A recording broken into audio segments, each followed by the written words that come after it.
Very happy to be with you and with Philippe Generali, who is the CEO of RCS Worldwide. Hello, Philippe. How are you?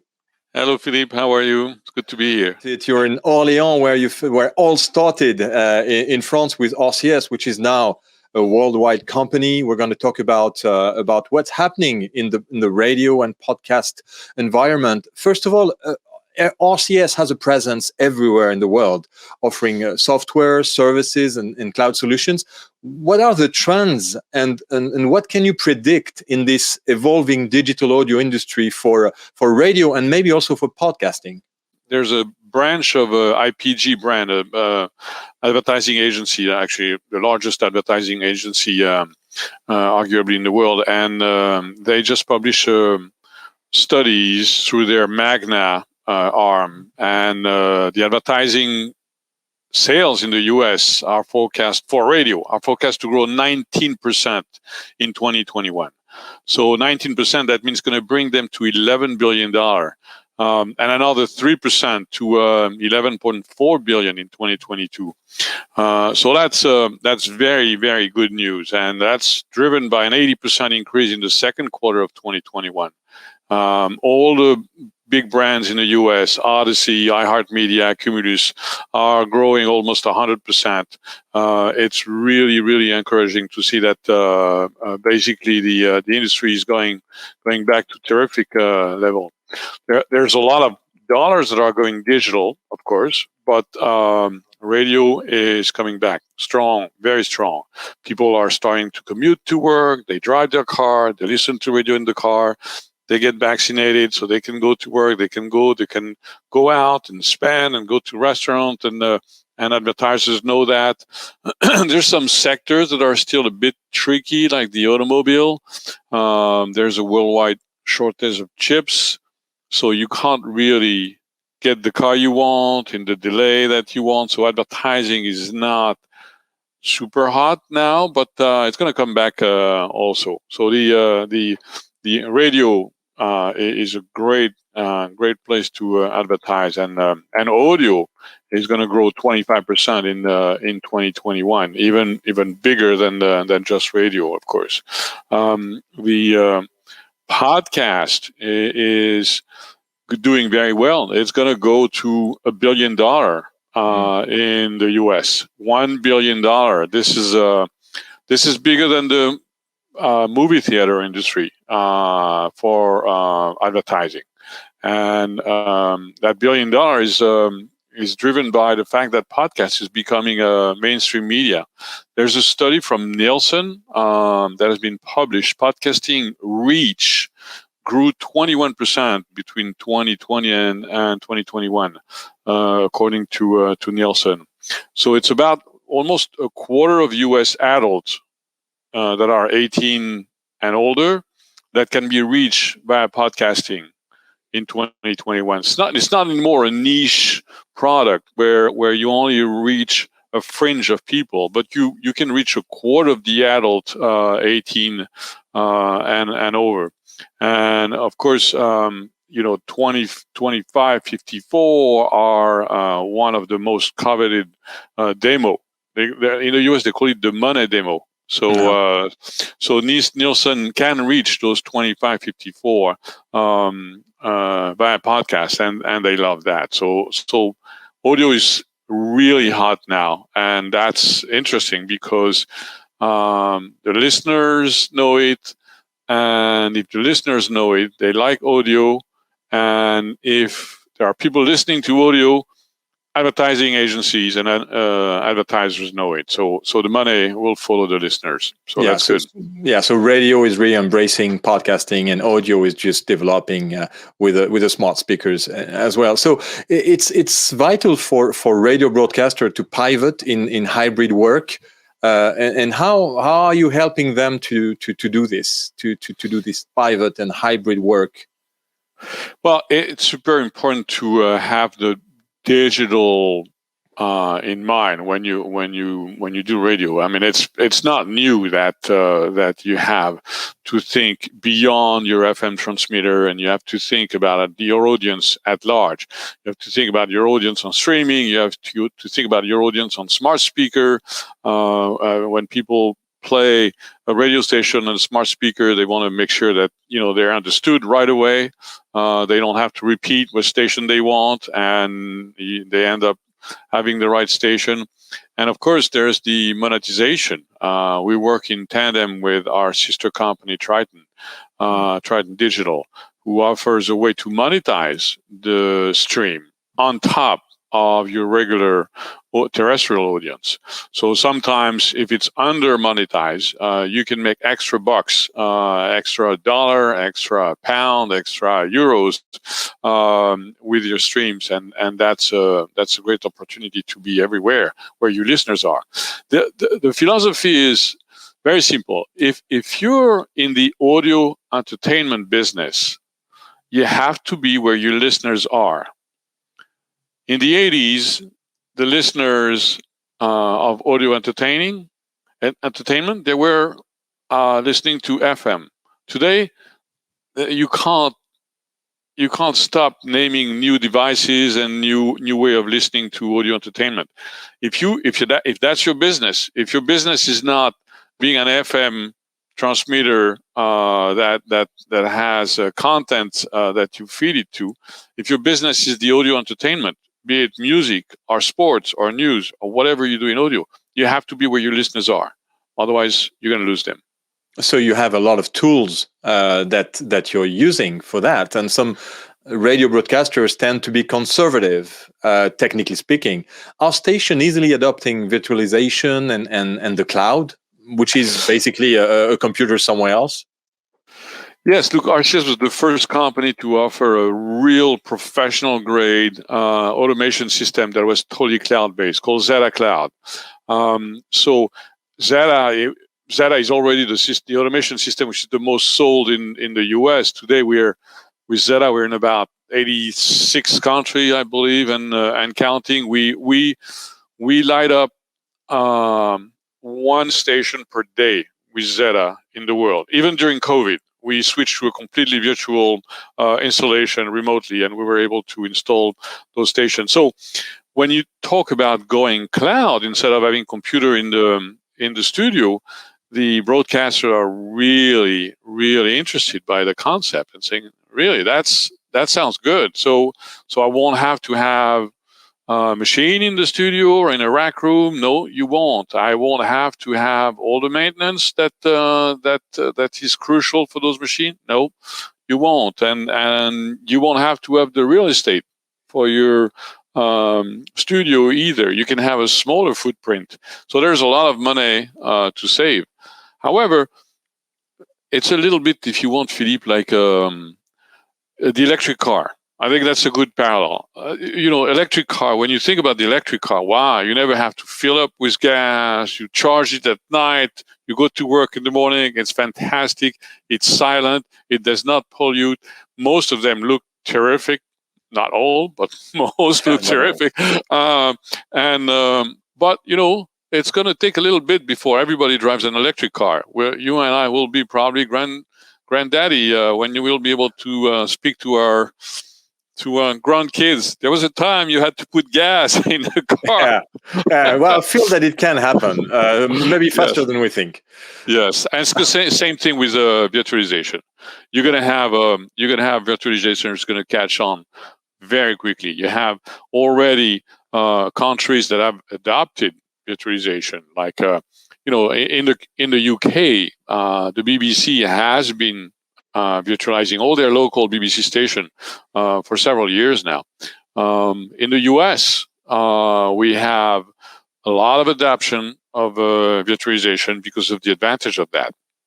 I think you're gonna have almost a quarter of the commercial radio station, the big ones, in the US, in the top 100 markets, that are going to be virtualized one way or another by the end of next year.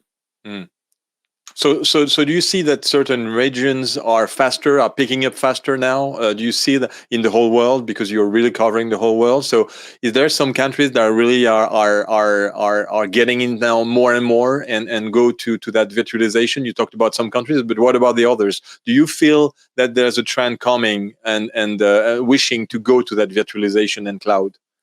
Yes. So there's several ways to get into the cloud, and we have chosen at RCS to offer baby steps to get you there. So we have a service that we call RCS Disaster Recovery, which allows you to have a copy of your radio station running with an automation system, completely cloud-based. And if you have anything that happens in your studio, you can open up a browser and start that radio station, which sounds exactly like your station. It's being kept up to date to the minute with the latest jingle, the latest commercial, the latest voice track, the latest music, of course. And it plays using your segues, your fade, and everything that you have. And that is a way to not have to do anything in the studio or with your local machine. Yeah. So the most common thing is ransomware. Ransomware is that terrible thing that in the US there's been a lot, and I think in Europe and in the world it's unfortunately starting to get more and more common. The scenario is classic. You have a hacker that gets into your computer system and he puts a wrapper around your audio files, and all of a sudden your automation system file not found in front of you. It displays there is no more audio file in your system, and you have a nice message that pops up on the screen that say, "Give us $100,000 in Bitcoin, and we'll restore your audio files."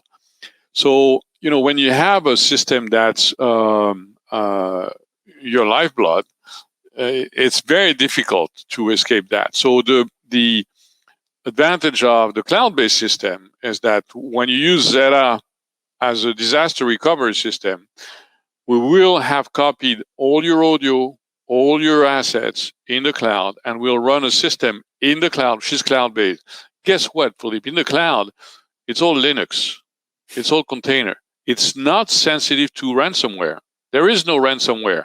Ransomware attacks are typically on Microsoft systems. So when you transfer your system in the cloud using RCS and you run it in the cloud, your system is not infected in the cloud. So you can start the system in the cloud. On the air, you direct that stream to your transmitter. On the air, you sound perfectly fine.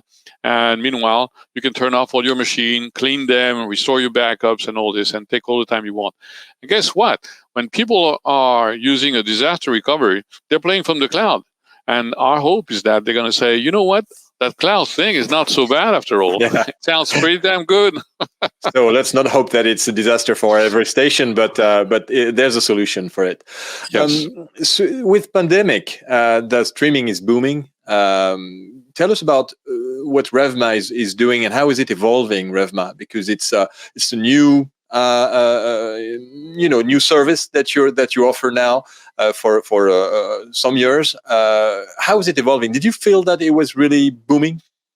Yes, when we acquired that company, Radio Jar in Greece, I love the fact that those guys were already working in the cloud, completely cloud-based. So I wanted to make sure that we could use that as a base for our cloud services, and we had the streaming service Revma, which was really a smart way of approaching the streaming. At least we thought it was, and we said, why don't we put together our combined forces? We know what audio professional like, and we know them. We have over 15,000 professional of audio around the world in 115 countries that are really eager to stream properly.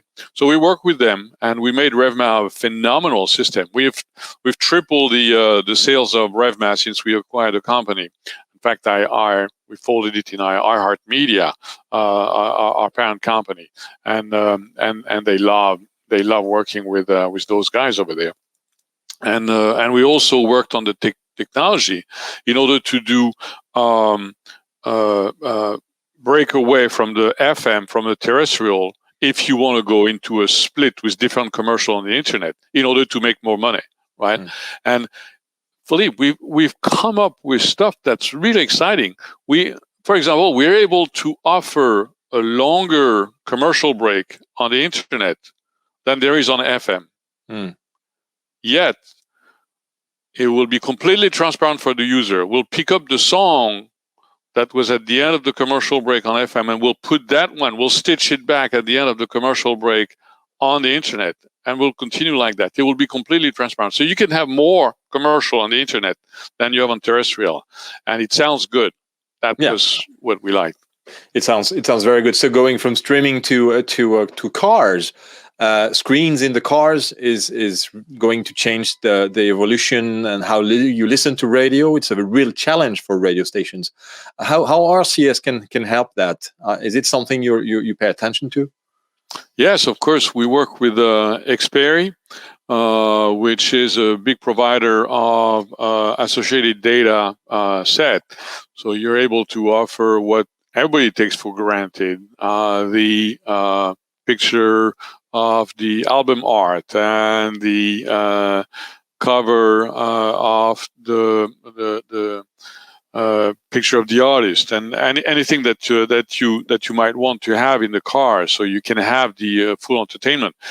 As far as the quantity is concerned, yes, the Spotify and Deezers and the audio entertainment company, other audio entertainment company, are now in the car too.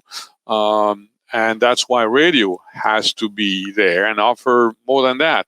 But, radio is a companionship, and that's a very fundamental difference. It's not a record collection. It's more than that. And that's why we have to, the radio are our customers. And I say we because, I started in radio. We have to be the companion. And that's a huge difference compared to a record collection. Yeah, someone told me in a clubhouse room one day, and I thought that was kind of fun, that radio is not supposed to be recorded. Podcast is. yes. And that was right. And it was so true, because if you really think about it, radio does not mean to be recorded. It means to be entertaining while you're listening to it. Exactly. And you're not supposed to come back to it, even if some shows are really interesting to listen to. Yeah, it's entertainment. So, you can't really call playing one song after another entertainment, but radio has to remain entertainment, and that's what radio does. So there's an event coming up, one of the first event that is going to be attended physically. We don't really know how it's going to happen, but the Paris radio show that we organized has been postponed. But now the Radio Days Europe are coming up very, very soon in Europe, in Portugal. When was the last time you were in Europe to attend an industry event? And how important is Radio Days for you? I can't remember. Last time I was. So, this is scary, but I can't remember the last time I was at an event in Europe. It might have been Radio Days, as a matter of fact. But Radio Days is a great, great show. The people who put together that show are extremely professional. We love working with them. They are attentive to the needs of the participant. And when I say participant, they're attentive to the needs of the public. And they are attentive to the need of the exhibitors, which we are. We want to meet people from radio. Radio people want to hear things that talk about radio. But Radio Days has been one of the first convention in Europe to invite people that were big personalities from media in the US and bring them over in Europe. We've seen people from Z100, from iHeart Media that have come to those those shows in Europe, and it's been great to hear from them, and that makes a big difference because they have a point of view, and you can embrace it or you can not like it, but at least it's good to know what's being done around the world. So definitely a great show for that. And to meet and to exchange and to hear the voices and the vibration of the voice, not just through those kind of softwares that are good, but not perfect in terms of quality. And it's much better to be in front of each other. And so let's hope we meet very soon, Philippe. Thank you very much for being with this RedTech briefing. We have a new issue that is coming out just for the Radio Days Europe that will be in the digital bag, because that's the new original thing. It's not real bags that we give to events. It's digital bag, virtual bags. So we hope you will enjoy this issue, and that we'll talk some more later on in the future, because you're here for a long time, I'm sure, and RCS is answering the whole need in the whole ecosystem of radio and podcasting. Thank you very much, Philippe, and see you soon. Thank you, Philippe. Thanks for having me.